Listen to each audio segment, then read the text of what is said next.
નમો ભગવતે વાસુદેવાય.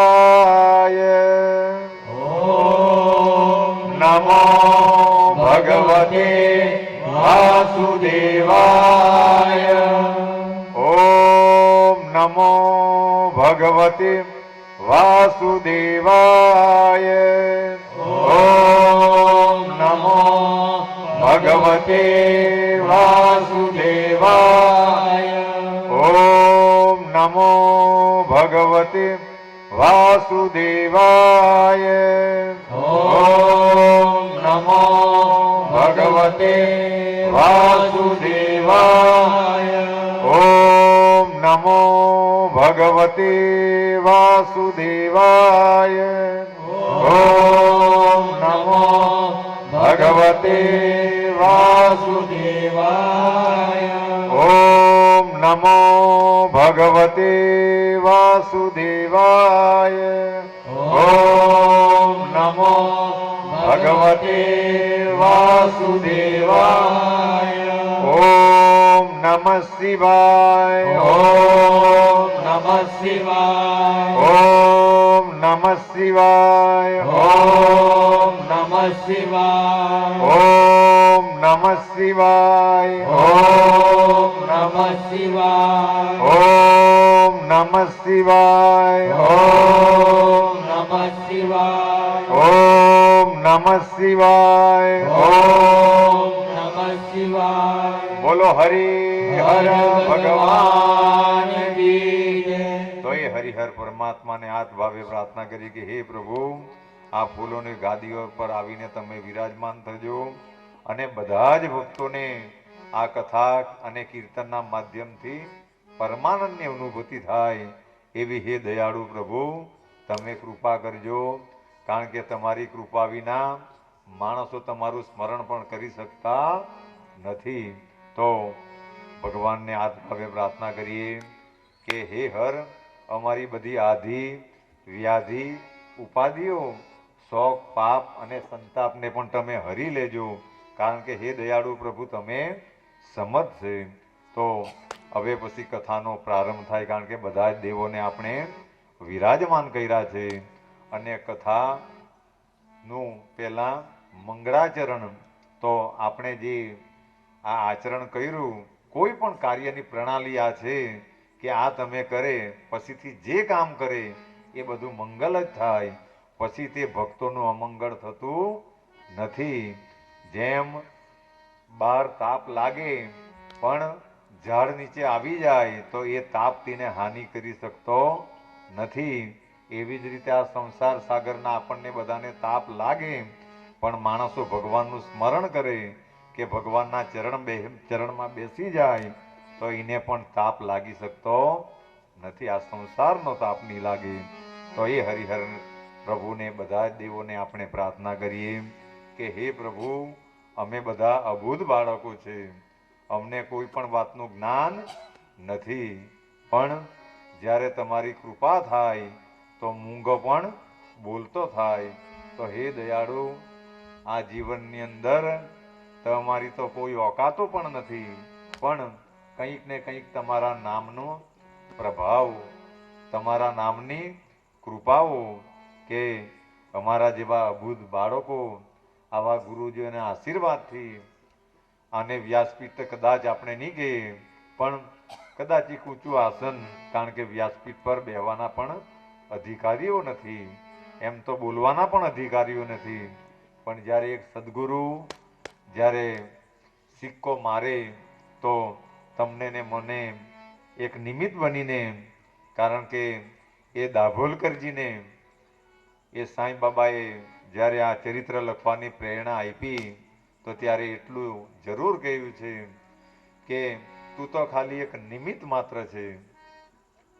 તને તો ખાલી એક નિમિત્ત, તારે કંઈ કરવા આ લેખન કાર્યમાં બીજું કંઈ કરવાની જરૂર નથી. ખાલી ને ખાલી તું તારી કલમને એ કાગળ પર લગાવજે. એને કેવો મોડ આપવાનો એ તો હું જાતે પોતે નક્કી કરીશ. પણ તું જ્યારે એ ભાવ વ્યક્ત કર્યો છે તો હું તને પરમિશન આપું છું કે તું ખાલી નિમિત્ત બનીને એમાં મારો આ મત છે કે મારો તે મત છે એ પણ મુદ્દલીમાં લખવાની જરૂર નથી.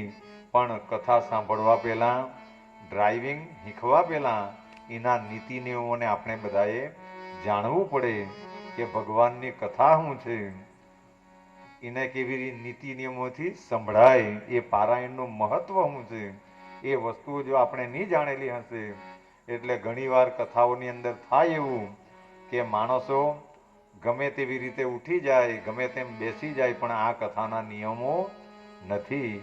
જેમ આપણે કોઈ જગ્યાએ એડમિશન લેવા માટે જઈએ અને દરિદ્ર અવસ્થામાં આપણે માયકાંગલા થઈને જો એડમિશન લેવા માટે જઈએ તો એ સ્કૂલનો ટ્રસ્ટી કે સ્કૂલનો આચાર્ય એ એડમિશન આપતો નથી. શું કામ? કારણ કે એની સ્થિતિ બરાબર નથી. જેની શારીરિક સ્થિતિ બરાબર નહીં હોય તો તેની માનસિક સ્થિતિ પણ બરાબર રહેતી માટે એ કૃષ્ણએ જ્યારે ગીતા સંભળાવી તો અર્જુનને પહેલા સાવધાન કરવામાં આવ્યો. આપણને બધાને ખબર છે. તો એ સ્થિતિ કે આ પારાયણ કેવી રીતે સાંભળવાનું, એની અંદરથી કેવી રીતે કદાચ ઉઠવું પડે તો ઉઠીને જવાનું કે કોઈનું ધ્યાન વિચલિત નહીં થાય, આપણા લીધે કોઈને તકલીફ નહીં થાય, તો એ પહેલાં કથા સાંભળવાનો પહેલો નિયમ છે. અને વારંવાર ઉઠ્યા કરીએ, વારંવાર મોબાઈલ ઉપર કે બીજી અન્ય વસ્તુ તરફ આપણું ધ્યાન ખેંચાય તો જ્યારે એ મરજીવાઓ દરિયાની અંદર ડૂબે અને પછી જ્યાં રત્ન આવે તો ત્યાં એનો શ્વાસ પૂરો થઈ જાય અને ઉપર નીકળી આવે તો એ અમૂલ્ય રત્ન એ મરજીઓના હાથમાં આવતું નથી. એટલે વારંવાર જો આપણા ધ્યાનને ભટકાવીએ તો એ કથાનું અમૃતનું રસપાન કે જ્યારે અમૃત જરે કે એ રત્ન જ્યારે નીકળતું હોય તો એને આપણે પ્રાપ્ત કરી શકતા નથી. એટલે આ બધી માયાવી વસ્તુઓને, ચિંતાઓને, એ ઉપાધિઓને બાજુએ હું કામ મૂકવામાં આવી? એ આપણી તાકાત નથી, પણ જે દેવોની વંદના કરવામાં આવી એનથી એ વસ્તુઓ તમારી દૂર થઈ જાય. આ બધી અનમોલ ને પવિત્ર વસ્તુઓ છે જો સમજાઈ જાય તો. અને જેમને જેમને આ વસ્તુ સમજાઈ જાય તો તેમના મનની, તનની અને ધનની બધી દરિદ્રતાઓ દૂર થઈ જાય. તો આપણે બધા તન, મન અને ધનથી બધા પ્રબળ થઈને આ પારાયણને સાંભળીએ. અને આ ચરિત્રના પહેલા જ પેરેગ્રાફ પર કે જેના બે શબ્દો, જેમ અમારા વડીલ મુરબ્બી ઉકા કાકા બે શબ્દો બોલ્યા, તો જેમણે આ ગ્રંથ લખેલો દાભોલકરજીએ, એમને આ મુખ બે શબ્દ બોલેલા કે આ ગ્રંથનું કોઈ પારાયણ કરે 7 દિવસની અંદર તો વિધિએ જે લેખમાં નહીં લખેલું હોય એ પરમ સુખ પણ પ્રાપ્ત કરી શકે.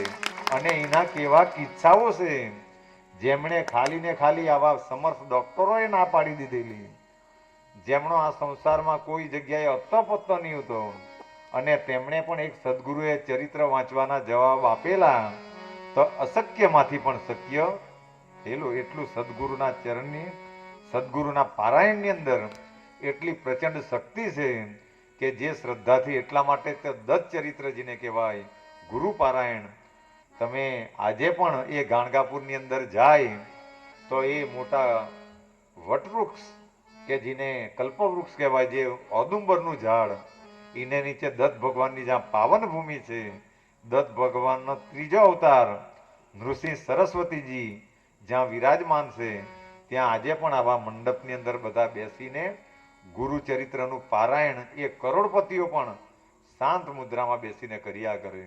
કે ખાલી ને ખાલી ગુરુચરિત્રનું પારાયણ કરે એટલે બાઈના ભાગ્યમાં સંતાન નહીં લખાયેલું હોય તો ગુરુ એની કલમ લે અને લખી દે કે આ બાઈને સંતાન આપવું પડે, એ વિધિએ પણ માન્ય કરવું પડે. ગુરુચરિત્રની અંદર એટલી પ્રચંડ શક્તિ છે. તો એ ગુરુચરિત્રનો આપણે, આપણા જેવા અબોધ બાળકો પારાયણ તરફ જઈ રહેલા છે. અને એની ફળશ્રુતિ તો બધા પર પત્રિકા મોકલાવેલી જ હતી. એ ફળશ્રુતિ એટલા માટે પહેલા લખવામાં આવેલી કે જેમ એક મછવારો કે માછલી પકડવા વાળો જેમ એ નદીની અંદર ગરી લાખે અને લોભને વશ થઈને જો કદાચ એ અંદર તો એની અંદર સંલગ્ન થઈ જાય, એ માછલી એની અંદર ભેરવાઈ જાય, તો ગ્રંથ કરતાએ પણ એ આજીજી કરેલી કે એમ તો સંસારના મનુષ્યો માયામાં ગૂંચવાયેલા છે, પણ જો કદાચ એમને જો ફળશ્રુતિ પહેલા કોઈ પણ ગ્રંથમાં ફળશ્રુતિ એટલા માટે પહેલી આપવામાં આવે કે આ સંસારના માણસોને આ કંટાળાજનક લાગે તો એ દુઃખોને દૂર કરવાનો પ્રયાસ નહીં કરે, પણ જ્યારે એ ફળશ્રુતિ વાંચે તો ફળને એ વશ થઈને પણ આ વસ્તુને જાણવાનો પ્રયાસ કરે, અને એ જાણવાનો પ્રયાસ કરે અને જેમ જેમ એ ઊંડો ડૂબતો જાય, અંદર અમૂલ્ય રત્નો મળતા જાય, તો એમનો જીવનનો બેડો પાર થઈ જાય, એમાં કોઈ સંશય નથી. તો એટલા માટે એમની ફળશ્રુતિ આપણે પત્રિકાની અંદર લખી જ દીધેલી કે આ ગ્રંથની ફળશ્રુતિ શું છે કે રોગી માણસો ખાલી સાંભળે આ ગ્રંથ તો એનો રોગ પણ દૂર થઈ જશે, જેની કોઈ પણ મનોકામના હશે તો આ ગ્રંથના પારાયણ માત્રથી એ મનોકામના સિદ્ધ થઈ જશે અને એનું ફળ તો સવિશેષ આપી જ દીધેલું છે. પણ આજે આપણે બધા મંગલાચરણ કરવાના છે, કથા કેવી રીતે સાંભળવાની કે એક આસને અને એક ચિત્તે બધાએ સજાગ થઈને, નહીં તો સંતો એમ કહે કે માણસો ગલત કન્ડિશનમાં બેસે તો આ જે ભૂત પિશાચો કે જે સૂક્ષ્મ જીવાત્માઓ તે જીવ પર એટેક કરે, આક્રમણ કરે. હું કામ કે જેમ એક રાજા નબળો થઈ જાય તો બીજા દેશનો રાજા તેને પર આક્રમણ કરી દે અને તેનું બધું જ પડાવી લે, એવી રીતે આ સંસારની અંદર માણસો નબળાઈમાં બેસે. કોઈ પણ જગ્યાએ હંમેશા સાવધાન થઈને માણસે બેસવું. જ્યારે તકલીફો શરીરની આવી તો વસ્તુ અલગ છે, તેમાં ભગવાન પણ છૂટ આપે, પણ જ્યારે સ્થિતિઓ સારી રહે તો માણસે હંમેશા સાવધાન થઈને બેસવું જ રહ્યું. કારણ કે સાવધાન થઈને તમે કોઈ પણ કામ કરશો તો માણસ પાપ તરફ જતો અટકી જાય. એટલે આ બધા કથાના નિયમો છે, અને કદાચ સંજોગ વસાત નીકળવું પડે તો એની પણ પદ્ધતિઓ છે કે એ પાઠશાળામાં કોઈને નુકસાન નહીં થાય, કોઈનું ધ્યાન વિચલિત નહીં થાય, તો તેવી રીતે માણસે બહાર નીકળી જવું અને પછી પોતાની રીતે આવીને ગોઠવાઈ જવું. અને અમે તો સ્વાગતમાં પણ મેં તો આ છોકરાઓને ના પાડેલી કે આ બધા કામ કરીને ખાવાવાળા તો એનું શું સ્વાગત કરવાનું, પણ સદગુરુની કંઈ કૃપા કે આ બે શબ્દ બોલી શકતા છે અને બીજા શાસ્ત્રોનું અમને જરા પણ જ્ઞાન નથી. જ્ઞાન છે તો આ બાબાના ચરિત્રનું જ્ઞાન છે, અને એ પણ જ્યારે બાબા પાસે જેમ આ દાભોલ કરે પરમિશન માંગી તો આ બધા ભક્તોનો આગ્રહ હતો કે એકવાર તમે જ કથા સંભળાવો, પણ અમે રહ્યા અબુધ અજ્ઞાની. પણ સદગુરુને જ્યારે જાહેરમાં પ્રાર્થના કરવામાં આવી કે સદગુરુ તને એવું લાગે કે આ હૃદયની અંદર એક નખ જેટલી પણ ખામી નહીં રહે તો જ તું અમને પરમિશન આપજે. અને સદગુરુએ કૃપા કરી અને આજે પરમિશન આપી અને આજે એ કથાનો પણ પ્રારંભ થઈ ગયો છે. તો આ બધી દિવ્ય વસ્તુઓ છે. એટલા માટે માણસોને આ દુનિયાની અંદર બાહ્ય મેલવણો નડી શકતા નથી. દુનિયાના મેલવણો જ્યારે માણસોનું હૃદય શુદ્ધ હોય તો આ કદાચ મરી તરી જાય એ મેલવણો બધા એક હલકી કક્ષાના થઈ જાય. જ્યારે હૃદયની શુદ્ધતા હોય તો ત્યારે આ મેલવણો પણ હાનિ કરી શકતા નથી. એટલા માટે એ સદગુરુએ એમના ભક્તને એક બોધ આપેલો કે તું ચણા એકલો એકલો ખાઈ ગયો પણ તું એ મારા સ્મરણ કરવા વગર ખાધા છે, એટલા માટે એ તને હાનિ કરતા થયા. તો જે પણ કાર્ય હોય પણ એના સાક્ષી સદગુરુને ભગવાન રહે તો ત્યારે એ વસ્તુ સફળ થવામાં એને કોઈ પણ રોકી શકતું નથી. આ બધા એના નિયમો છે. પણ એ સાંઈ બાબાનું આ ચરિત્ર આ અસ્તિત્વમાં કેવી રીતે આવ્યું, તો એ બાબાના 3 ભક્ત હતા. એક આ દાભોલકર, એક નાના સાહેબ ચાંદોરકર કે જે મામલતદાર હતા, અને એક કાકા સાહેબ દીક્ષિત ઇંગ્લેન્ડમાં બેરિસ્ટર એ વકીલાત એમણે અભ્યાસ કરેલો. એ 3 ભક્તો એવા હતા કે કરોડોમાં ચાલતા ત્યારે લાખો રૂપિયામાં ચાલતા. એ શિરડીનું મંદિર જ્યારે ઢબુ પૈસાનું ચલણ ચાલતું, જ્યારે ઢબુ પૈસાનું, બધા વડીલોને ખબર હશે કે જ્યારે ઢબુ પૈસાનું ચલણ ચાલતું તો ત્યારે એ નાગપુરના પ્રસિદ્ધ શ્રીમંત બાપુ સાહેબ બુટીએ 1 લાખ રૂપિયા ખર્ચીને શિરડીનું મંદિર બનાવેલું. તો ભક્તો તમે વિચાર કરો કે એ કેટલા મોટા શ્રીમંત હશે, કેટલા મોટા ખાનદાન હશે. પણ જ્યારે બાબાની સામે બેસતા તો હંમેશા નીચું ડોકું કરીને બેસતા. હું કામ કે એકવાર બ્રહ્મજ્ઞાનના રંગે રંગાયેલો એ ભગવાનને કે એ દિવ્ય પુરુષ અગાડી એ ઊંચી નજર કરીને પણ નહીં જોતા. એટલા એ લોકો વિવેકી હતા. કેટલા સજ્જન પુરુષો હશે.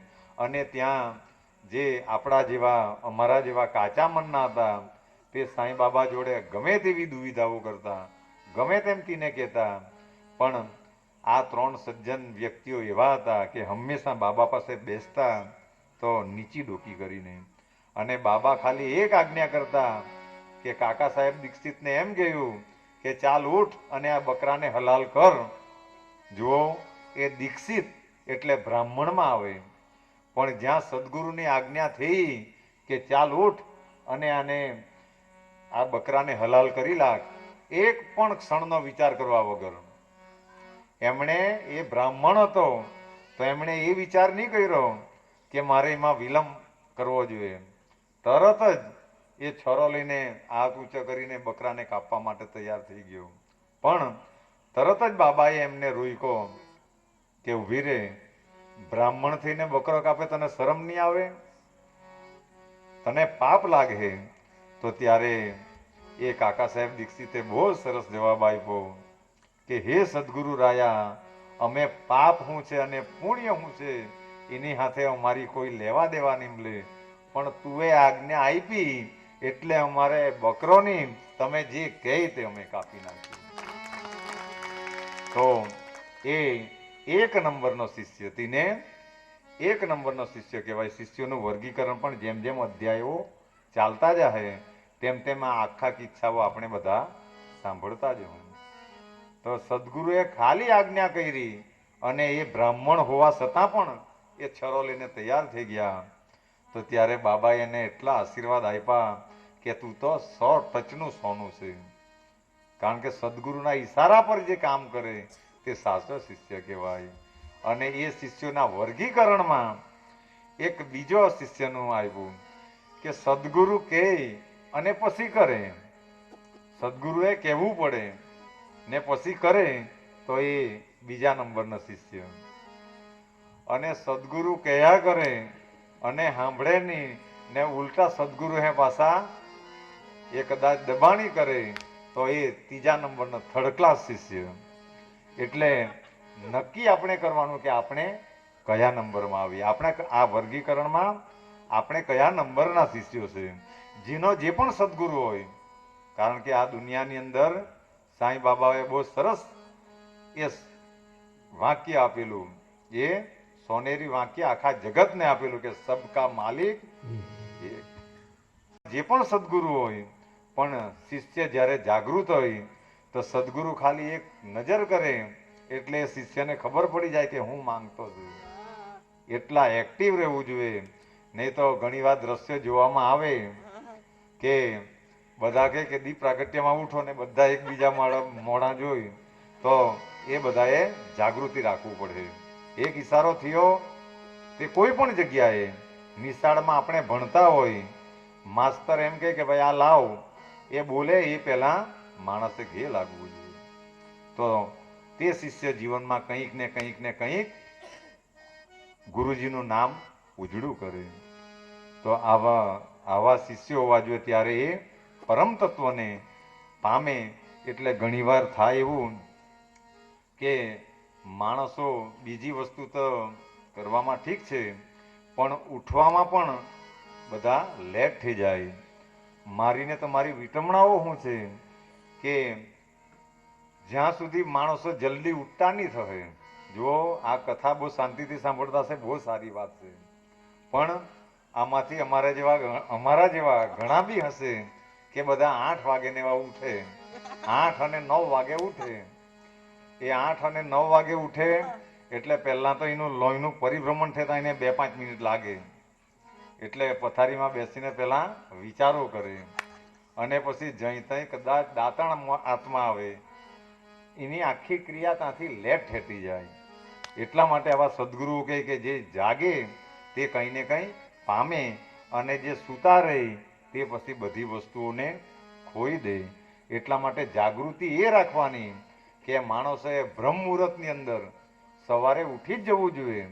અને ઉઠીને તમે જેટલા સવારે આ બ્રહ્મ મુહૂર્તમાં ઉઠીને ચાલવો કે આ બધી વસ્તુને ભગવાનની આરતીઓ કરો કે ગમે તે, તો એનાથી તમારું મગજ હંમેશા તેજ રહે. પણ આપણે જઈથી ઉઠીએ એટલે આપણું મગજની સ્પીડ પણ ધીમી થઈ જાય. તે પછી સવારથી ધીમી થાય તો એ સાંજે 11, 12 ને 1 વાગે પૂરી થાય. એટલે પછી બીજા દિવસની સ્પીડ પણ ત્યાંથી ચાલુ થાય. એટલા માટે આપણા સંતો કહી ગયેલા કે જે માણસો સાંજે જલ્દી સૂઈ જાય અને સવારે જલ્દી ઉઠી પડે તેનું બધું જ તેજ રહે પછી. પણ આપણે બધા એનાથી વિમુખ ચાલીએ. તો આ બધી વસ્તુઓ બહુ જાણવા જેવી. સાંઈ કથા એ જ્ઞાનનો અને શાંતિનો ભંડાર છે. પણ જેમ જેમ બધા સમજતા જ હોય તેમ તેમ આ બધી વસ્તુઓ ખબર પડતી જ હોય.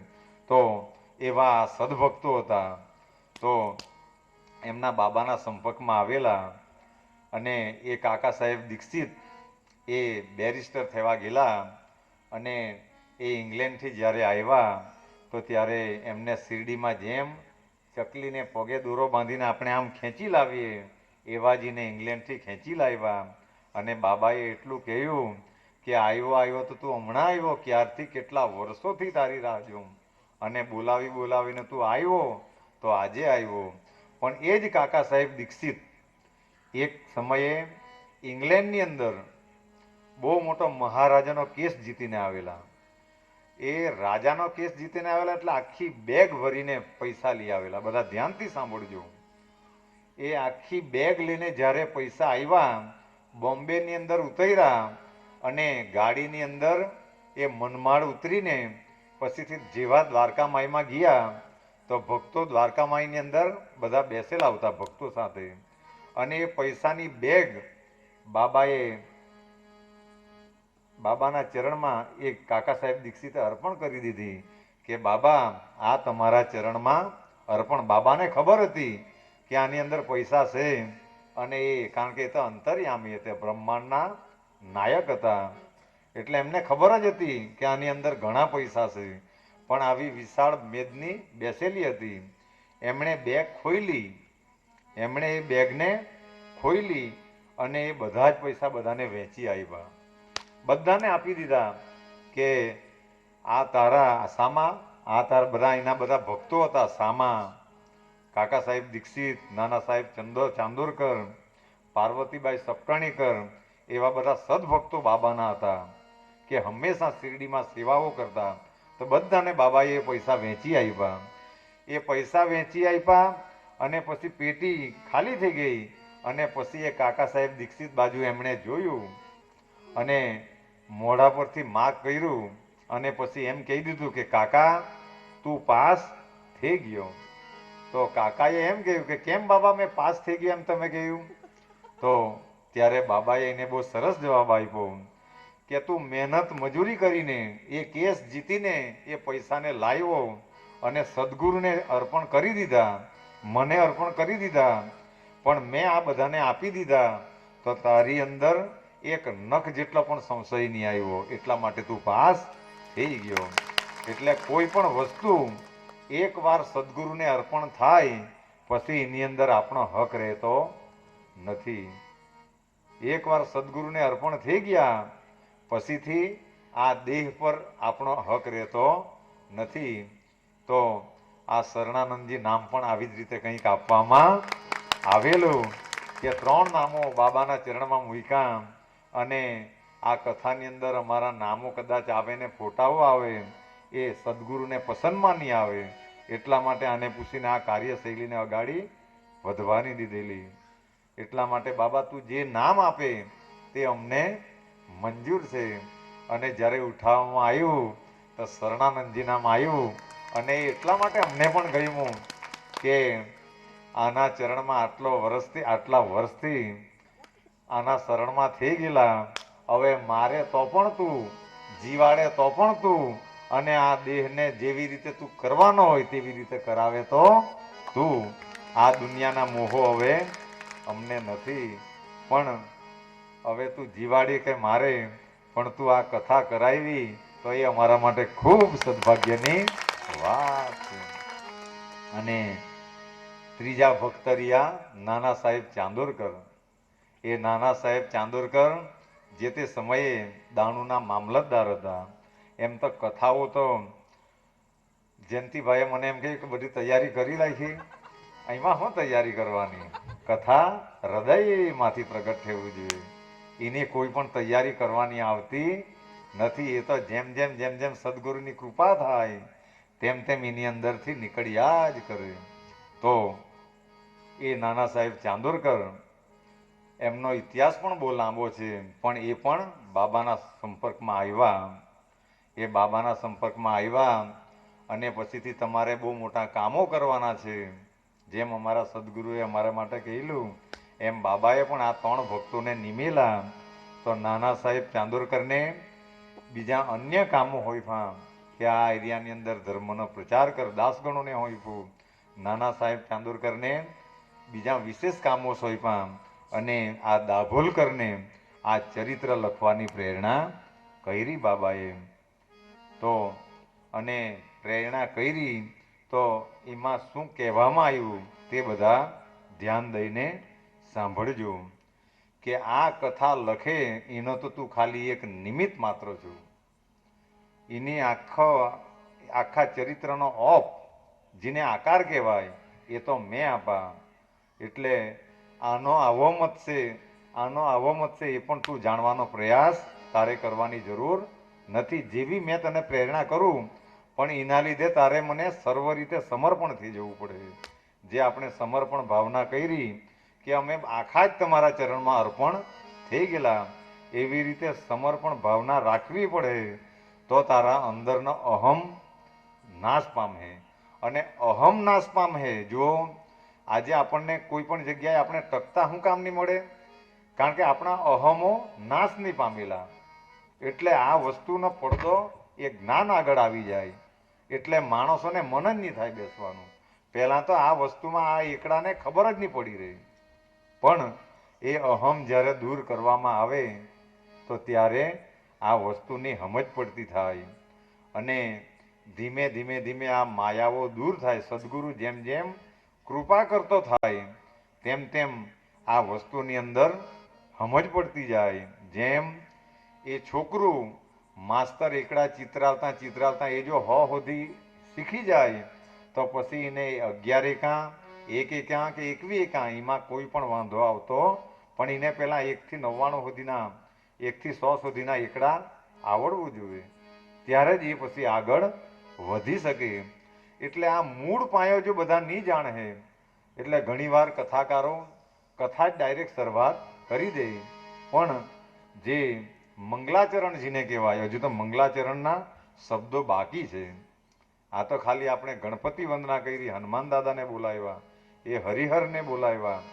પણ આ મૂળ વાતો જો કદાચ માણસો નહીં જાણવાનો પ્રયાસ કરે તો એની મનની તનની કે ધનની દરિદ્રતા દૂર થતી નથી. પણ પહેલાં તો મનની દરિદ્રતા દૂર થવી જોઈએ.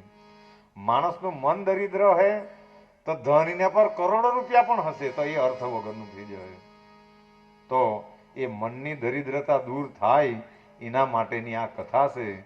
સાંઈ બાબાના એક એક શબ્દો એટલા પવિત્ર છે અને બાબાએ એ શબ્દો પ્રત્યે એમ કહેલું કે મારી કથાના એક એક શબ્દો સાંભળજો, તમને પરમ સુખ, પરમ શાંતિ અને આત્મકલ્યાણનો આ માર્ગ સરળ થઈ જશે.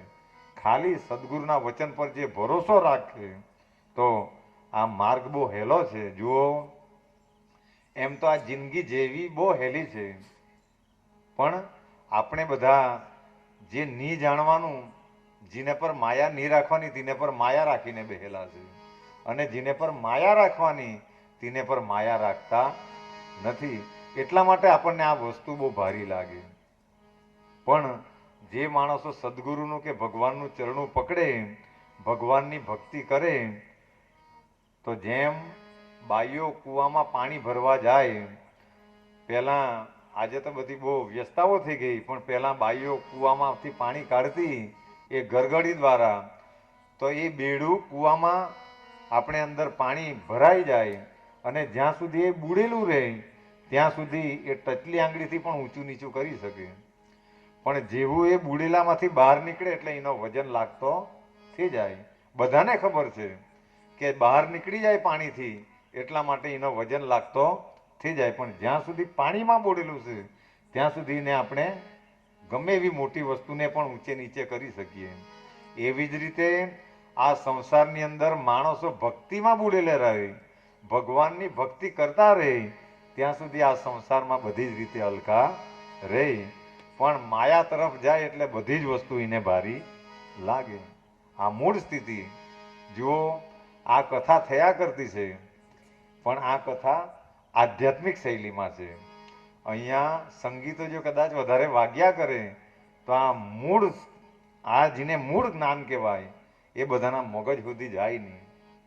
એટલે કદાચ બીજી બાહ્ય વસ્તુઓના તો પૈસા પણ ખર્ચવાના, પણ મૂળ જ્ઞાનના પૈસા ખર્ચવાના રહેતા નથી. તો આ મૂળ વસ્તુ જ્યાં સુધી અખત્યાર નહીં કરે ત્યાં સુધી સાધુ અને સંતો પણ થાપ ખાઈ જાય. આ વસ્તુને જ્યાં સુધી જાણવામાં નહીં આવે ત્યાં સુધી આ સાધુ સંતોને પણ વસ્તુ પ્રાપ્ત થઈ શકતી એ પણ પછી માયામાં અને કવર તરફ વટી જતા રહે. મહંતો છે, પણ ધ્યાનો જ્યારે માયા તરફ ગે લાગે, કવર તરફ ગે લાગે, તો પછી તે સંત હોય, મહંત હોય કે કોઈ પણ હોય, તેનું પછી પતન થાય. એ પતનના માર્ગે જાય. કારણ કે ભગવાન તો શુદ્ધતા બાજુ જોયું. કોઈ પણ કાર્યનો ઉદ્દેશ્ય સાચો હોય તો તેને તમને સફળતા સહેજે મળી જાય. પણ તમારો ઉદ્દેશ્ય ગલત હોય કે મેં કંઈ કરી બતાવું કે મેં કંઈ આવું, તો તેમાં કોઈ પણ દિવસ સફળતા મળતી નથી. એટલા માટે જે પણ કાર્યો કરે તો તે ભગવાને અમને નિમિત્ત બનાવ્યા છે એવી ભાવથી જ્યારે કરવામાં આવે તો એનું ફળ પણ મળે, એ કાર્ય પણ સફળ થાય, અને જેમ આપણે બધા પરમાનંદની સ્થિતિમાં રહેતા છે એવો આનંદ પણ નિર્માણ થઈ જાય. એવી આ બધી પવિત્ર વસ્તુઓ છે. તો એ આજે સમય થઈ ગયો છે, પણ એ મંગળાચરણના પહેલા જ અધ્યાયને બધા ધ્યાન દઈને સાંભળજો. ખાલી 5 જ મિનિટનો અધ્યાય છે, પણ એને સમજાવતા કદાચ 10-15 મિનિટ લાગે, તો બધા ધ્યાન દઈને સાંભળજો. કારણ કે પછી વિરામ આપવાનો છે. પણ મંગળાચરણ કોને કહેવાય, મંગલ આચરણ કોને કહેવાય, તે બધા આ અધ્યાયની અંદર આપેલું છે. તો બધા ધ્યાન. પહેલો અધ્યાય. આજથી હવે આપણું ચરિત્ર ચાલુ થતું છે, અને પહેલો જ અધ્યાય મંગળાચરણ સાંઈ સચ્ચરિત્રનો. તો એ દાભોલકરે લખ્યો, અને પહેલા ગણેશજીને યાદ કર્યા. તો આપણે પહેલા યાદ કરી લઈએ. શ્રી ગણેશાય નમઃ, શ્રી સરસ્વત્યે નમઃ, શ્રી ગુરુભ્યો નમઃ, શ્રી કુળદેવતાય નમઃ, શ્રી સીતારામચંદ્રાભ્યામ નમઃ, શ્રી સદગુરુ સાંઈનાથાય નમઃ. બોલો સદગુરુ સાંઈનાથ મહારાજ કી જય. તો પહેલા દાભોલકરે આ બધાને વંદન કર્યા, અને પછીથી આ અધ્યાયનું મંગલાચરણ ચાલુ કર્યું. તો બધા શબ્દે શબ્દ ધ્યાન દઈને સાંભળજો. પવિત્ર પ્રાચીન આચાર અનુસાર સર્વ દેવતાને પ્રથમ નમસ્કાર કરું છું, અને ગ્રંથ લેખન પણ આપણે ગ્રંથ વાંચન પ્રારંભું છું. પહેલાં તો આપણે એ વિઘ્નહર્તાને યાદ કર્યા, એટલે સુફળદાતા, સર્વ વિઘ્નહર્તા, દેવગણ નાયક શ્રી ગણેશને પ્રથમ પ્રણમું છું. શ્રી સાંઈ પોતે જ ગણેશ રૂપ છે. જુઓ, સદગુરુની અંદર બધા જ દેવો વિરાજમાન રહે. કારણ કે સદગુરુ જો આપણને એકડા નહીં શીખવતે તો આપણે આજે બીજી રીતે સંસારની અંદર ફાંફા મારતા રહેતે. પણ સદગુરુએ આપણને એકડા શીખવ્યા તો આપણે આ બધા એનું પઠન કરતા છે. એવી રીતે એ સદગુરુ જ પણ ગણેશ રૂપ છે. એમને આપણને શીખવ્યું કે ગણપતિની પૂજન પહેલાં થાય. અને આ ગ્રંથની પ્રેરણા દેનાર મહાદેવી સરસ્વતીને હું નમસ્કાર કરું છું. શ્રી સાંઈ સરસ્વતી રૂપ બની આ ગ્રંથનું જ્ઞાન પોતે જ કરે. જુઓ, સદગુરુને પછાડી કદાચ અમારા જેવા પામર જીવોને બેસાડ્યા છે, પણ સરસ્વતીએ પ્રેરણા કરી કોઈને કોઈ દ્વારા, તો એ સરસ્વતી માતાને વંદન કરીએ કે હે દયાળી માતા, આ પામર જીવોના જીભ પર તું વાસ કરજે અને આંખ મીચીને જે પણ બોલાય આત્મવિશ્વાસથી તો તે તું અમને બોલાવજે. કારણ કે તારી અવકૃપા થયેલી એટલા માટે એ રાક્ષસે ઇન્દ્રાસનની જગ્યાએ નિંદ્રાસન માંગેલું.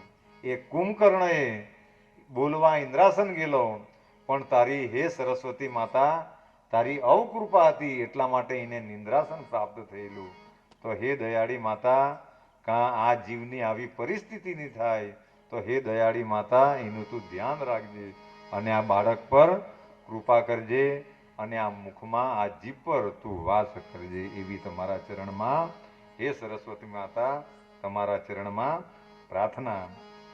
સર્જક, પાલક, સંહારક દેવો બ્રહ્મા, વિષ્ણુ, મહેશને પ્રણમું છું. શ્રી સાંઈનાથ આ ત્રણેય દેવરૂપ છે. આ મહાન સદગુરુ જ ભક્તોને સંસાર સાગર તારે છે. જુઓ, આ દુનિયાની અંદર એમ તો મોટા દેવ બ્રહ્મા, વિષ્ણુ ને મહેશ છે, પણ એનું જ્ઞાન આપણને કોણે આપ્યું? સદગુરુએ આપ્યું. સદગુરુએ કહ્યું તો જ આનું જ્ઞાન આપણને પ્રાપ્ત થયું કે મોટામાં મોટા દેવ બ્રહ્મા, વિષ્ણુ અને મહેશ છે. ને તો સદગુરુ જો આપણને નહીં મળેલા હતે તો આપણને એની પણ જાણ થતે નહીં. તો એ દેવોને પ્રણામ કરું છું. મારા રક્ષણહાર કુળ દેવતા નારાયણ આદિનાથને હું નમસ્કાર કરું છું. જેમણે પરશુરામ રૂપે સાગર પાસેથી કોકણની ભૂમિ સંપાદન કરી અને કુળના આદિ પુરુષ તરીકે પ્રગટ થયા. જુઓ, એક ચરિત્રની અંદર એવો ઉલ્લેખ છે કે આપણે જે બેઠેલા છે એ કોકણની ભૂમિ છે, એ દરિયાની ભૂમિ છે. એ દરિયાની ભૂમિ ક્યાં સુધી છે કે આપણે પદયાત્રા જઈએ તો સાવરઘાટ જે છે તો ત્યાં સુધીની ભૂમિ એ દરિયાની છે. પણ આપણને બધાને આદિવાસીઓને એ પરશુરામ ભગવાને સાગર પાસેથી ફાળવીને, સંપાદન એટલે ફાળવીને આપણને રહેવા માટે આપેલી. બાકી સાગરની આપણે બધા સાગરમાં જ રહેતા છે. સાગરની એક લહેરખી આવે, જેમ સુનામી આવેલી અને 100 કે 300 ફૂટ મોજા ઉછળેલા, તો કદાચ મોજા જો આવે તો આપણને તો એકી ઝાટકે ઘસડીને દરિયામાં લઈ જાય. એ ભૂમિમાં આપણે રહેતા છે. આ પરશુરામની ભૂમિ છે. પણ એ સમુદ્ર પર સંપાદન કરીને, જેમ આપણી નહેર ગયેલી અને જમીન સંપાદનો થયેલી, એવી રીતે આ ભૂમિ પણ સંપાદન થઈને આપણને રહેવા માટે આપેલી. અને એ ટેકરો ચડી જાય, એ સાવરઘાટનો ટેકરો ચડી જાય અને પછીથી ત્યાંથી કોકણ પ્રદેશ, તો એ ભૂમિ આદિપુરુષ તરીકે ભૂમિ સંપાદન કરી અને કુળના આદિપુરુષ તરીકે તમે પ્રગટ થયેલા. તો એ નારાયણને હું પ્રણમું છું. જે ભારદ્વાજ ગોત્રમાં મારો જન્મ થયો છે તે ભારદ્વાજ મુનિને તથા મહર્ષિઓ યાજ્ઞવલ્ક્ય, ભૃગુ, પરાશર, નારદ, વેદવ્યાસ, સનક, સનંદન, સનતકુમાર, સુખ, સનક, વિશ્વામિત્ર, વશિષ્ઠ, વાલ્મીકી, વામદેવ, જૈમિની, વૈશાંપયન, નવયોગીન્દ્ર ઇત્યાદિને તથા જ્ઞાનદેવ, સોપાન, મુક્તાબાઈ જનાર્દન, એકનાથ, નામદેવ, તુકારામ બધા જ સંતોને હું પ્રણામ કરું છું. એમ કહેવાય કે કોઈ પણ કાર્ય પહેલાં એમ તો આપણે ત્યાં એક નિયમ છે કે જેનું એ 7 ચિરંજીવોને તમે યાદ કરે હવારના પરમાં નામ લે તો મારું ને તમારું જો આયુષ્ય ઓછું હોય તો એ 7 ચિરંજીવોને યાદ કરે, બધાને નામ ખબર જ છે, તો એ ચિરંજીવોને યાદ કરે તો પણ મારું ને તમારું આયુષ્ય વધી જાય. તો જ્યારે આવા કોઈ સફળ કાર્યો કરવાના હોય તો આવા ઋષિઓને યાદ કરે દીપ સળગાવીને, તો એમના આશીર્વાદ પણ બધાને પ્રાપ્ત થાય, ત્યારે આ બધા કાર્યો સફળ થાય. તો એ બધા જ સંતોને હું પ્રણામ કરું છું. મારા પિતામહ દાદા સદાશિવને, પિતા રઘુનાથને, બાળવયમાં મને તજી ગયેલા મારા માતૃશ્રીને. કહેવામાં મને મતલબ શું છે કે આપણા દાદા પરદાદા જેણે જેણે આપણને આટલું પણ જ્ઞાન આપેલું એ બધા જ દેવોને વડીલોને માણસો પ્રણામ કરે, એ લોકોને યાદ કરે તો ત્યારે કોઈ પણ કાર્ય સફળ થાય. તો એ વડીલ બંધુને પણ હું નમસ્કાર કરું છું. જુઓ આ દુનિયાની અંદર અમારા જેવા પામર જીવોને સફળતા તો નહીં કહેવાય, હજુ પણ કંઈ સફળતા તો નહીં કહેવાય, પણ હું કામ મળી આજે પણ અમારી માય અમારા માતૃશ્રી બેહેલા છે. જ્યારથી સત્સંગમાં સાંભળેલું ત્યારથી આજે પણ રોજ અમારા છોકરા અમારા કરતાં મોટા થઈ ગયા. આ તો મારો મત છે, એ પણ કહેવાની પરમિશન આપેલી નથી, પણ એ દ્રષ્ટાંતો એટલા માટે આપીએ અમારા ખુદના કે મા બાપના આશીર્વાદ વગર કોઈ પણ કાર્ય સફળ થતું નથી. તો એ માતૃશ્રીના આશીર્વાદ છે અને સાંજ સવાર અહીંયા સાક્ષાત વિરાજમાન છે. અમે માય પાસે હું કામ બેહીએ? કારણ કે આ દુનિયામાં ભગવાન કરતાં, સદગુરુ કરતાં અને બીજા અન્ય વસ્તુઓ કરતાં પણ જો કોઈ, અને કદાચ અમે બાપમાં આવીએ પણ બાપ કરતાં પણ જો કોઈ મોટું સ્થાન હોય તો એ માનું ચરણ છે. એના જો આશીર્વાદ રહે તો આ દુનિયાની અંદર તમે બધી જ વસ્તુઓને પાર કરી શકે. કારણ કે આપણે બધા બાપમાં આવીએ. જેમ નાનું છોકરોનું માં મરી જાય, મૃત્યુ પામે, તો બાપ તો કદાચ કમાવા માટે નીકળી જાય, મિત્રો સાથે જરા તરા ગમત કરીને પણ દિવસોને પસાર કરી નાખે અને છોકરા ઉપર બાપને ધ્યાન નહીં અપાય. પણ જેની માય મૃત્યુ પામી જાય તો એ છોકરા પર એ તો જીની માય નહીં મળે તેને આ વસ્તુઓની ખબર પડે. એટલા માટે હંમેશા, કારણ કે આ બધા ગહન વિષયો છે, આ વિષયોને યાદ કરવા જાય તો ટ્રેક બદલાઈ જાય. પણ આ સંસારની અંદર જોવામાં આવ્યું કે માણસો, માય બાપો જ્યારે આટલી બધી હેરાનગતિઓ પામે અને પછી માણસો મોટા મોટા સત્સંગો પણ કરે કે મોટી મોટી ભક્તિઓ પણ કરે તો આ વસ્તુનો કંઈ પણ અર્થ રહેતો નથી. કારણ કે આ સૃષ્ટિ જો કોઈએ આપણને બતાવી હોય તો એ માય બાપોએ આપણને બતાવી, અને એ જ્યારે દુઃખી થાય તો તે ભક્તનું કે કોઈ તે માણસનું આ જન્મમાં તો કલ્યાણ નહીં થાય, પણ તેનું જન્મ પણ કલ્યાણ નિશ્ચિત નથી. એટલા માટે જ્યાં સુધી માય બાપો હયાત છે તો ત્યાં સુધી એની સેવા કરી લેવા જેવી છે. નહીં તો એકવાર માણસ કરોડો રૂપિયા મેળવવા એ બહુ મોટી બાબત નથી, પણ એકવાર આપણો બાપ કે માય ગયેલી, જો ભાઈ ભાભી બનવા માટે પણ તૈયાર થાય, ફૂઈ ફૂવા બનવા માટે પણ કદાચ દૂરના તૈયાર થાય, પણ એકવાર ગયેલા માય બાપ એના માટે પોતાનો બાપ તે પોતાનો બાપ અને પોતાની મા તે પોતાની મા. એટલે સંતો એમ કહે કે માસીમાં બી થોડોક બદલાવ આવી જાય, એક નખ જેટલો તો આવી જાય. આ દુનિયાની અંદર જેટલો માય પ્રેમ કરે એટલી અંદર આ દુનિયામાં કોઈ એવો જીવ નહીં મળે કે માય જેટલો પ્રેમ કરી શકે. એટલા માટે બધાને વારંવાર કહે કે જ્યાં સુધી હયાતી છે તો સાંજ સવાર માય બાપુ પાસે બેસીને, કારણ કે માય બાપુ કોઈ એવી આશા રાખતા નથી કે મારો છોકરો મને હોટલોમાં લઈ જાય કે મોટી મોટી ગાડીઓમાં ફેરવે, પણ ખાલી ને ખાલી એમની પાસે બેસીને આપણે ખાલી ને ખાલી પ્રેમ ભરી વાતો કરીએ તો પણ એના આશીર્વાદો આપણા પર નિશ્ચિત છે. આ બધી પવિત્ર વસ્તુઓ છે જો સમજાઈ જાય તો. અને ઘણા માણસો ફરિયાદ કરે કે મારી દેવો પ્રાર્થના નહીં સાંભળે. હું કામ? કારણ કે તમે સિસ્ટમમાં નહીં મળે. જ્યાં સુધી માય બાપોના આશીર્વાદો નહીં લે તો ત્યાં સુધી બીજા દેવો આશીર્વાદ આપવા માટે એ પણ સમર્થ નહીં મળે. હું કામ? કારણ કે તમારા અંદરથી જ પડદો બંધ છે. એટલે એ પડદો માય બાપોના આશીર્વાદ વગર ખુલી શકતો નથી. એટલા માટે વારંવાર અનુરોધ પ્રવચનોની અંદર, કદાચ અહીંયા તો પહેલી વાર બેઠા છે, પણ કંઈક ને કંઈક સદગુરુની કૃપાથી જે પણ વાણીઓ નીકળે તો પણ આ મૂળ વાતો જેને કહેવાય કે માય બાપુના આશીર્વાદ વગર કોઈ પણ કાર્ય સફળ થતું નથી. તો એ માય બાપુના ચરણમાં વંદન. છેલ્લે મારા ગ્રંથ વાંચકોને, એ તો લખવાવાળાને કહેલું, પણ હું પણ આ શ્રોતાઓને પ્રણામ કરતો છે. લખવાવાળાએ ગ્રંથ વાચકોને પ્રણામ કર્યા, પણ અમે કથા કહેવા બેહ્યા છે તો એ બધા શ્રોતાઓને પણ પ્રણામ કરું. છેલ્લે મારા અમને ભણાવેલા એવા ગુરુઓ પણ અહીંયા વિરાજમાન છે તો એમને પણ પ્રણામ કરું છું.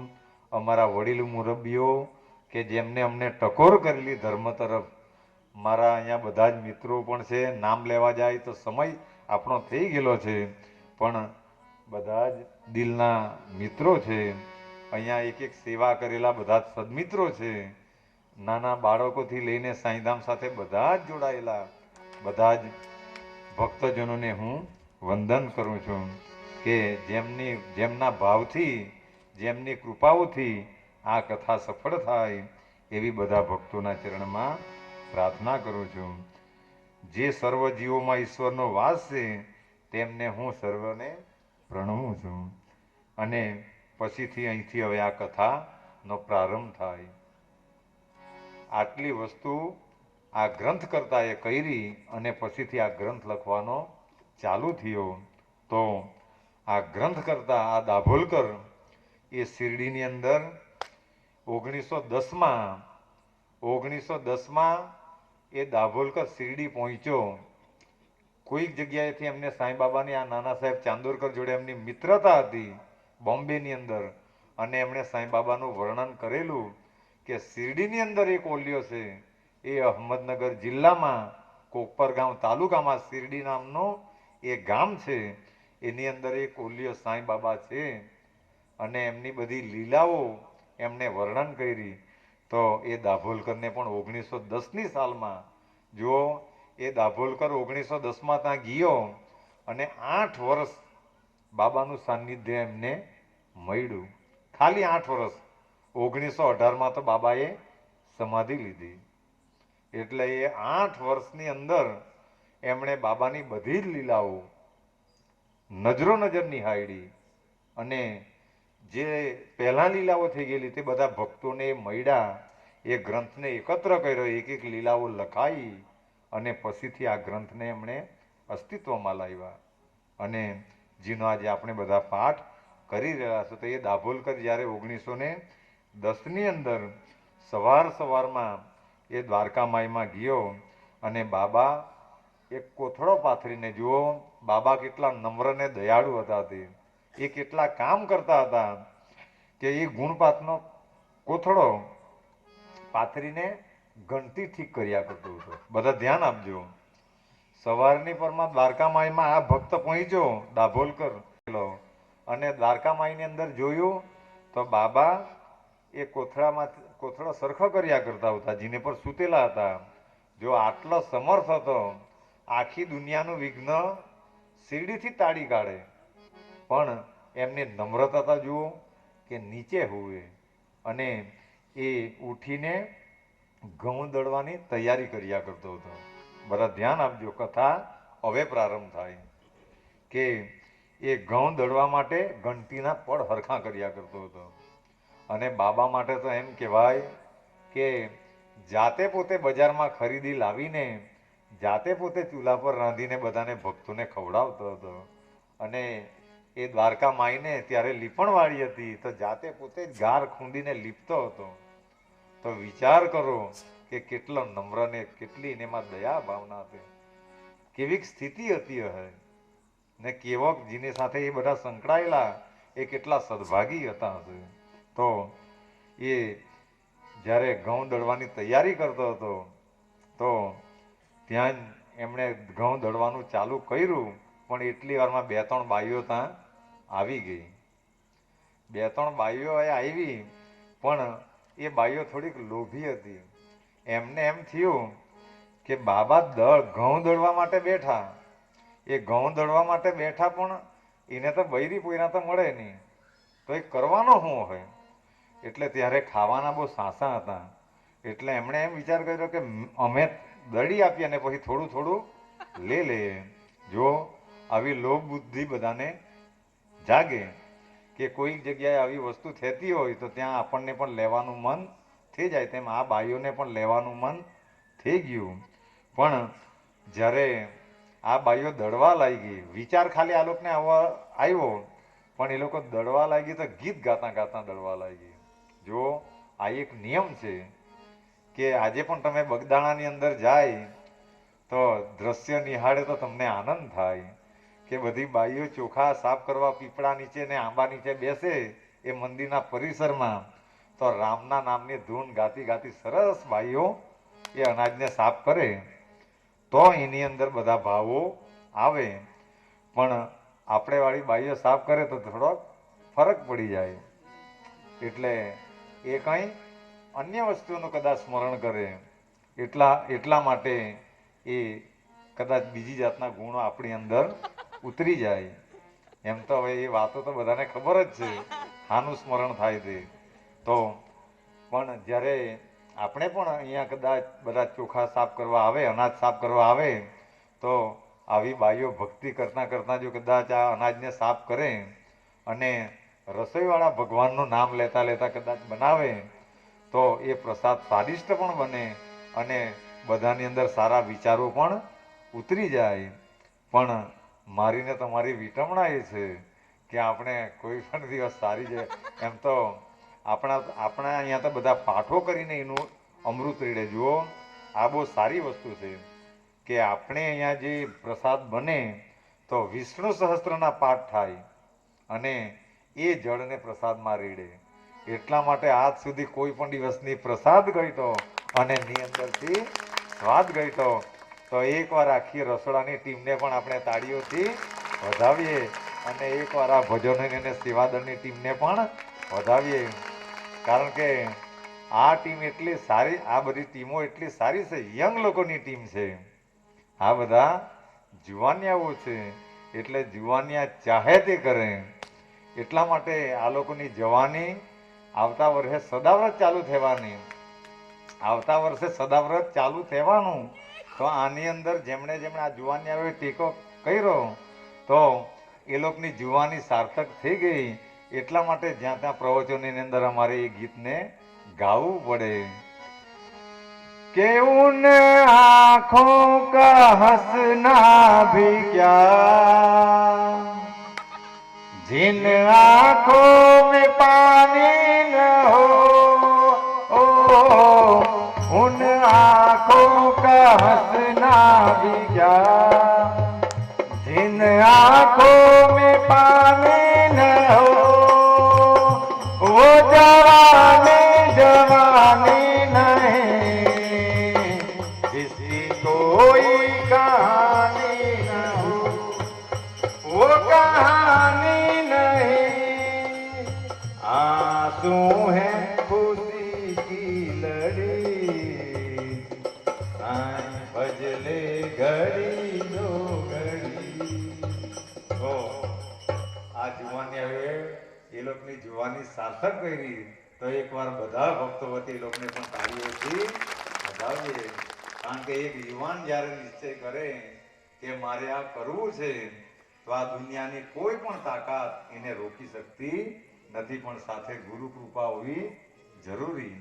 તો જે તે સમયે આ મંદિરોના પ્રયાસો થયેલા, દુનિયાએ ગમે એટલા, પણ ત્યારે આજે પણ કદાચ જુવાની તો છે અમારી, પણ આ જુવાન નહીં કહેવાય, કારણ કે 50 વર્ષ નજીક જાય એટલે હમણાંના આયુષ્ય હિસાબે 60માં માણસનું કામ પૂરું થઈ જાય. એટલા માટે આ બધા જુવાનિયા છે તો ભગવાનને પ્રાર્થના કરીએ કે અમારું આંતરિક બળ તમારી પછાડી છે, પણ તમને જીવનમાં જેટલા પણ સારા કામ થાય એટલા કરજો, બદલામાં સહાય કરવા માટે તો અમે બધા તૈયાર છે. તો એ જુવાનીને આ જુવાનિયાએ સાર્થક કરી, તો ભગવાન આ બધાને ખૂબ ખૂબ સારી સદબુદ્ધિ આપે અને ખૂબ ખૂબ સારા કાર્યો કરવાની પ્રેરણા આપે અને એમનું જીવન સાર્થક થાય એવી પ્રભુના ચરણમાં પ્રાર્થના કરીએ. તો આ બાઈઓ જ્યારે દળવા બેઠી તો જ્યારે લેવાનો વિચાર આવ્યો અને એ લેવા લાગી તો ત્યારે બાબાએ બોલે કે એ બાઈઓ, તમે સાલા તમારા બાપનો આ માલ છે કે તમે બધી લૂંટાવા બેઠી, મૂકી દેવો પાછી. એટલે બધાને પાછું મુકાવી દીધું. પણ આ બાઈઓ એમ વાત કરે કે આને કોઈ બૈરી પોયરા મળે નહીં તો કરવાનો શું હોય. જેમ આપણે કોઈક જગ્યાએ આવી વાત કરીએ કે કોઈ બહુ કંજૂસ હોય અને કંઈ આવું સમાજનું કે જીવ સેવા નહીં કરતો હોય અને પૈસા જ બચાવ્યા કરતો હોય, તો આપણે એવી વાતો કરીએ કે આના પર બહુ પૈસા છે, હમણાં નહીં ખર્ચવાનો તો ખર્ચવાનો ક્યારે. અને વાત બી સાચી કે આખી જિંદગી ભેગું કરીને નીકળી જાય અને પછી જ્યારે ઉપભોગ કરવાનો સમય આવે ત્યારે દેહ એ ઉપભોગ કરવા માટે સમર્થ રહેતો નથી. એટલે જ્યાં સુધી આ દેહ હારો છે ત્યાં સુધી બધી જ વસ્તુ કરી લેવા જેવી છે. નહીં તો આપણે બધા દ્રશ્યો જોઈએ કે જ્યારે ઉઠે ત્યારે આપણી શું દશા થાય અને આવી બધી આ દેહની દશાઓ થાય. તો એ બાઈઓએ બાબાને પૂછ્યું કે તું શું કરવાનો? જો બાબા હાથે હું તું ને મેની આવી આ લોકની બધો પ્રેમ ભાવ એટલો હતો કે જ્યારે કોઈ સાથે સાચો પ્રેમ થાય ત્યારે હું ને તું ની આ વસ્તુઓ અસ્તિત્વમાં આવે. તો બાબાએ એમ કહ્યું કે આ તો મારા બાપનો અનાજ નથી, આ તો મારા ભક્તોનું છે. પણ ગામની અંદર કોલેરા ચાલતો છે, ત્યારે ઝાડા ઉલટીનો વાવર ચાલતો, ત્યારસાની અંદર એટલા બધા માણસો મરતા કે જેમ હમણાં આપણું આ કોરોના આવ્યું અને બધા ખૂબ મર્યા. તો તેઓ જ્યારે વાવર આવ્યો પણ એમણે એ બધા ભક્તોને એમ કહ્યું કે ગામના પાદરમાં વાવી આવું. તો આજે આપણે જે પરિક્રમા કરી આવ્યા એટલા એરિયાની અંદર એ ઘઉંના લોટને દળીને વેરવામાં આવેલો. તો ત્યારે એમ કહેવાય કે ત્યારનો ઇતિહાસ ગવાશે કે એક રોગના એક કણે પણ જેને વાયરસ કહેવાય તે પણ અંદર નહીં આવી શકેલો. તો વિચાર કરો કે બાબાની અંદર કેટલી પ્રચંડ શક્તિ હતી હશે. લોટ તો ખાલી એક નિમિત્ત છે, પણ એની અંદર શક્તિઓ બાબાની જ હતી. તો એ આજે આપણે બધા પરિક્રમા કરવા, શિરડીની પરિક્રમા, તો જ્યાં જ્યાં લોટ વેરાયેલો તેની પરિક્રમાઓ આપણે કરીએ. અને એ લોટ દળવાનું જે તાત્વિક મહત્વ હતું કે બાબાએ આજ સુધી જે ત્યાં દળેલું, આજે દળેલું તો આજે ત્યાં બધું અસ્તિત્વમાં છે. તો દળેલું તો બાબાએ એ જ દળેલું કે તમારા ને મારા રોગો, આધિ વ્યાધિ અને ઉપાધિઓને બાબાએ દળી કાઢેલી. અને આજે પણ ભક્તો શિરડીની અંદર જાય તો એનો એક વાર તો રોગ દળા જ જાય, એમાં કોઈ શંકાને સ્થાન. ગમે એવો રોગી જાય, ગમે એવો પાપી જાય, પણ એના એક સદગુરુના ચરણ એટલા પવિત્ર છે કે ખાલી તમે એના ચરણોમાં જાય શ્રદ્ધાથી, એ દ્વારકા માઈના પગથિયાં ચડે, સમાધિના પગથિયાં ચડે. આ સુધી બાબાના ચરિત્રમાં લખાયેલું કે ખાલી તમારો પગ શિરડીમાં પડે એટલે બધી જ બાધાઓ ટળે.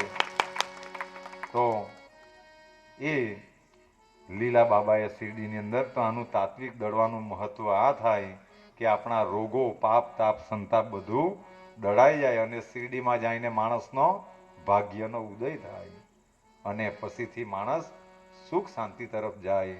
અને બાબાની એક ખાસિયત હતી, ગમે તેવા પાપીને એકવાર એ શિરડી બોલાવે અને પછીથી ત્યાંથી એનું જીવન બદલે. તો આપણે પણ બધા સદભાગી છે કે જે તે સમયે આપણે બધા ખાવા પીવાવાળા કુટુંબના માણસો પણ જે તે સમયે સદગુરુની કૃપા થઈ તો વ્યસનો તો એમને એમ છૂટી ગયા. અને આ વ્યાસપીઠ પરથી કોઈ દિવસ જૂઠું નહીં બોલાય તો કોઈ દારૂ પીતા હોય તો ચિંતા કરવાની જરૂર એટલા માટે નહીં મળે કે જે તે સમયે અમે પણ કોઈ વસ્તુને બાકી નહીં રાખેલી. કારણ કે લોહીમાં હતું, કૂવામાં હોય એટલે વાડામાં સ્વાભાવિકપણે આવે. પણ જ્યારે માણસો સ્વીકારી લે, જો આ દુનિયાની અંદર કોઈ પણ વસ્તુ સ્વીકારવાની આવે ત્યારે કોઈએ પાછી પાની નહીં કરવાની. હું કામ? જે કરેલું છે તે કહેવાનું છે ને જે સ્વીકારી લે તો તેને પાપ લાગતો નથી. એટલે જે પણ પાપો થયેલા તો તે સ્વીકારી લે એટલે ભગવાન પૂરા કરી નાખે. પણ આપણે સ્વીકારીએ તો નહીં, પણ ઉપરથી બદલામાં બીજા કાર્યોને પણ સિદ્ધ કરવાના પ્રયાસો કરીએ. એટલા માટે ભગવાન આપણી પ્રાર્થના સાંભળતા નથી. તો પાપોને સ્વીકારતા શીખીએ. અને સમય વધારે થઈ ગયો છે તો આ અહીંયા એક અધ્યાય પૂરો થાય, મંગળાચરણનો અધ્યાય અહીંયા પૂરો થાય. એટલા માટે દાભોલ કરે અહીંયા લખ્યું કે સ્વસ્તિ. પણ આ વાત પરથી છેલ્લે કીનો બોધ લેવા જેવો છે કે આ વાત પરથી કબીર સાહેબને તો બધા ઓળખે. કબીરની એક વાત યાદ આવે છે કે એકવાર ઘંટી પરથી આ વાત નીકળેલી. એટલા માટે ઘંટી પર બેસી અનાજ દળતી સ્ત્રીને જોઈને કબીરે પોતાના ગુરુ નિપતિ રંજનને કહેલું કે બાબા મને તો રડવું આવે છે, કેમ કે આ ઘંટીમાં દળાતા દાણાની માફક સંસાર ચક્રમાં પીસાવાની કષ્ટની મને સ્મૃતિ થાય છે. જુઓ, આ દુનિયાની અંદર આપણે બધા એ ઘઉંના દાણા છે. તાર એવો છે કે આપણને અનેકો પીડાઓ આપે, જાત જાતની પીડાઓ આપે. હમણાં ખાલી એક વાત ખરાબ કરી મૂકે તો આપણને અંદરથી પીડાઓ થાય. પણ આ તો દુનિયા છે, નહીં હોય તો પણ એ વાત કરી મૂકે. એટલે એ જ્યારે એ દ્રશ્ય જ્યારે કબીરે જોયું તો એમને તકલીફ થઈ. તો એમણે કહ્યું કે આ સંસારમાં પણ આવા માણસો પીસાય તો શું કરવું જોઈએ? તો ત્યારે એ ગુરુએ બહુ સરસ જવાબ આપ્યો કે જેમ ઘંટીના પડની અંદર દાણા એ હાથાને ચોંટી રહી તો એ પીસાવાથી બચી જાય, એવી રીતે આપણે જો જેને ચોંટેલા છે એને ચોંટી રહેવું તો આ સંસારની પીડાથી દૂર રહેવું. તો હવે તો પછી આ સંસારના તાપથી આપણે ચોક્કસ બચી જઈશું. તો અહીંયા અધ્યાય પૂરો થાય મંગળાચરણ. તો દાભોલ કરે પ્રાર્થના કરી કે સ્વસ્તિ શ્રી સંત સજ્જન પ્રેરિતે ભક્ત હેમાડપંથ વિરચિતે શ્રી સાંઈ સમત સચરિત્રે મંગલાચરણમ નામ પ્રથમો અધ્યાય અહીંયા સંપૂર્ણ થાય. તો આપણે બધા મળીને સદગુરુને અર્પણમસ્તુ કરીએ. બોલો શ્રી સચ્ચિદાનંદ સદગુરુ સાઈનાથ મહારાજ કી જય. તો એ પહેલા અધ્યાયને આપણે વિરામ આપી દઈએ. આજની કથાને પણ અહીંયા વિરામ આપીએ. કારણ કે આજે પહેલો દિવસ છે અને આપણી પોથીમાને થોડાક લેટ થઈ ગયા એટલા માટે. અને થોડોક સમય ચૈત્રી નવરાત્રિ છે એટલે 15-20 મિનિટ બધી બહેનો નવરાત્રિ છે એટલે બધી સરસ રીતે ગરબા એ પરિક્રમાને કરી શકે. એટલે સરસ રીતે બધા થોડોક સમય ગરબા રમજો. કારણ કે ગરબા રમવામાં તો આપણે પદયાત્રા જાય અને એકી ઝાટકે તો ચલાય પણ નહીં, પણ જ્યારે બહેનો સાંજે ગરબા રમે ભાઈઓને તો દ્રશ્ય જોવા જેવું હોય. અને આ જ બધા તાના રસિયાઓ પણ તો એ જ બધી ટીમ બેહેલી છે. તો બધા ભાવ અને શ્રદ્ધાથી પણ પહેલાં આપણે આરતી કરી દઈએ એટલે કથાને વિરામ અપાઈ જાય. તો આરતીઓ લઈ આવો. એટલે મેં એને દ્વારકામાઈમાં એણે એક ચેષ્ટા કરી એટલે મેં એને ત્યાં બહુ માર્યો. એટલે એક વલસાડની બાઈ હતી એટલે એને શંકા પડી કે સતીશભાઈ આટલો બધો તો કંઈ મારે આને. એટલે એ બાઈએ એમ કહ્યું કે મને ત્યાં શંકા પડી સતીશભાઈ તારા પર. હા પડે ને, સ્વાભાવિક છે, શંકા થવી જ જોઈએ તો જ એનું સમાધાન પણ થાય. અને એ બાઈ ત્યાં પૂજામાં બેહેલી હતી પણ મેં અહીંયા મંદિરમાં આવ્યો તે બાઈ એ પહેલા આવે એટલી વારમાં તે મારા હાથે દોસ્તી ગાલીને બેહી રહેલો. એટલે એ બાઈ કે ખરો દોસ્તા તો તારો આ જ એમ કે એકી ઝાટકે તો મને એવી પીલું થઈ ગઈ કે આ તો હું ને અહીંયા આવીને જોયું તો આ તો હું પાછું આવી આ વસ્તુ છે. કારણ કે જ્યારે મારી પાસે કોઈ નહીં બેહતા ત્યારે આજ મારો હંગાત હતો. પણ આવા માણસોને નહીં ભૂલાય. અને આજે વ્યાસપીઠ પરથી કેમ કે આજે જેટલા મેં ફૂલ નહીં ચડાવેલા હોય, જેટલા તમે નહીં ચડાવેલા હોય ને જેટલા કોઈ ભક્તએ નહીં ચડાવેલા હોય એટલા આને ફૂલ ચડાવેલા છે. એટલે એકવાર બધા તરફથી આને પણ એટલે આ દુનિયાની અંદર સેલામાં સેલા માણસને પણ સામાન્ય માણસ ભૂલવાનું માનવાની કોઈ જુરત કરવાની જરૂર નથી. કારણ કે આ કોણ છે એ તો એ બેઠેલો એ જાણે. પણ આની હાથે પણ આવો કંઈ ને કંઈ નાતો હશે. એટલા માટે પણ કોઈક વાર માં કરજો કે નમઃ પાર્વતીની જ્યારે જે બોલાય નમઃ પાર્વતી બધા કરતા હાથ તો પહેલા ના ઊંચા થાય. તો કોણ કે આ ગાંડો છે? જો ખાલી નમઃ પાર્વતી એમ બોલ્યો છો બધા કરતા નહીં પહેલા એના હાથ ઊંચા થાય. તો આવી આ વસ્તુ છે.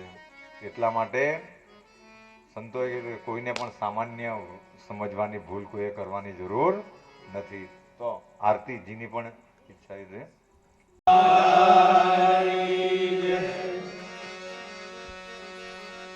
ઓમ જય સાઈ બાબા, ઓમ જય સાઈ બાબા, તારક ગમને વિનવે, તારક ગમને વિનવે, શરણે રાખો સાઈ.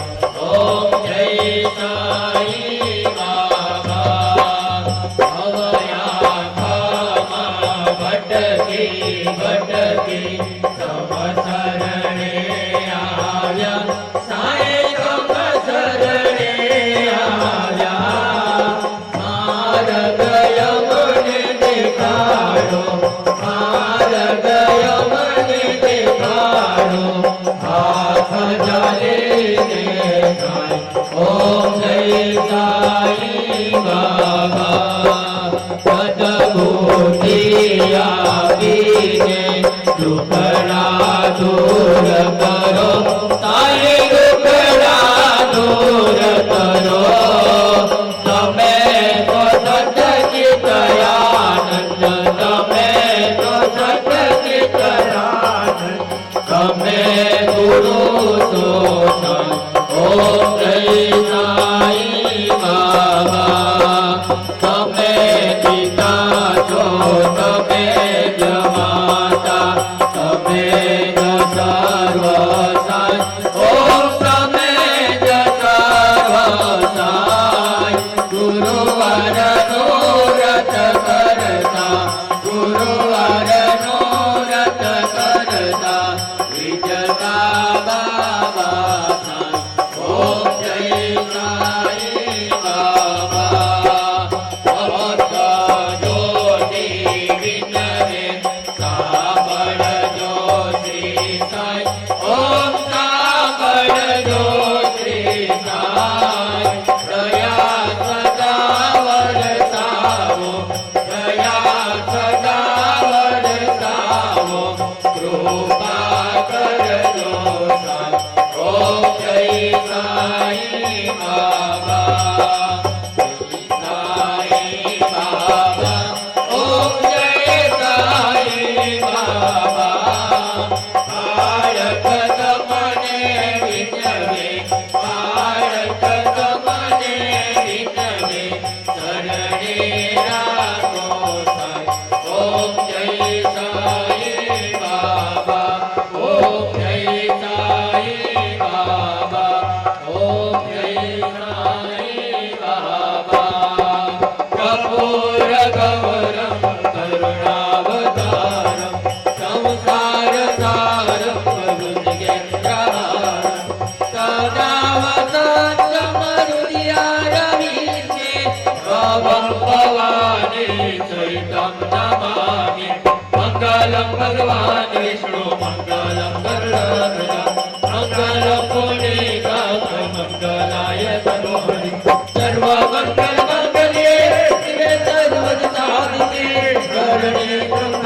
गौरी नारायणी नमोस्तुते नारायणी नमोस्तुते नारायणी नमोस्तुते गुरुर्ब्रह्मा गुरुर्विष्णु गुरुदेवो महेश्वर गुरु साक्षात् परब्रह्म तस्मै श्री गुरुवे नमः तमेव माता च पिता तमेव तमेव बन्धो च सखा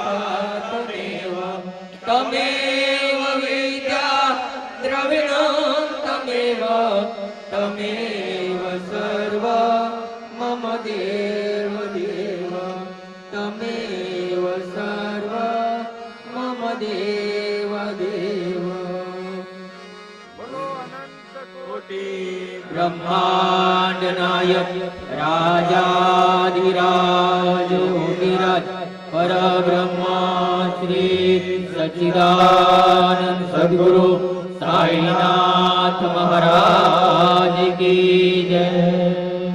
તો બધા લોકા સમસ્તા સુખીનો ભવંતુ लोका समस्ता सुखिनो भवन्तु લોકા સમસ્તા સુખીનો ભવંતુ लोका समस्ता सुखिनो भवन्तु લોકા સમસ્તા સુખીનો ભવંતુ लोका समस्ता सुखिनो भवन्तु ધર્મં શરણં ગચ્છામિ धर्मं शरणं गच्छामि ધર્મં શરણં ગચ્છામિ धर्मं शरणं गच्छामि ધર્મં શરણં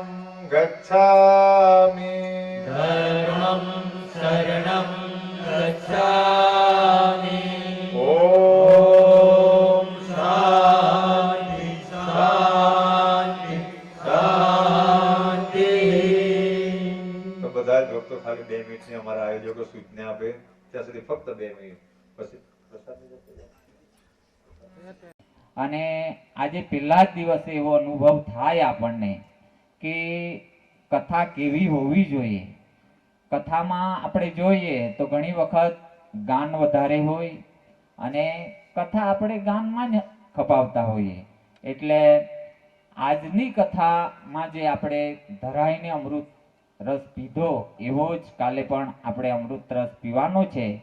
જીવનમાં કથાને ઉતારવાની છે તો જ એ કથા સાર્થક છે. એટલે આવતીકાલે બધા જ ભાઈ બહેનોને વિનંતી કે સમયસર અને સમય પહેલા, ખાસ કરીને તો સમય પહેલા પધારવા વિનંતી. અસ્તુ. જય સાઈરામ.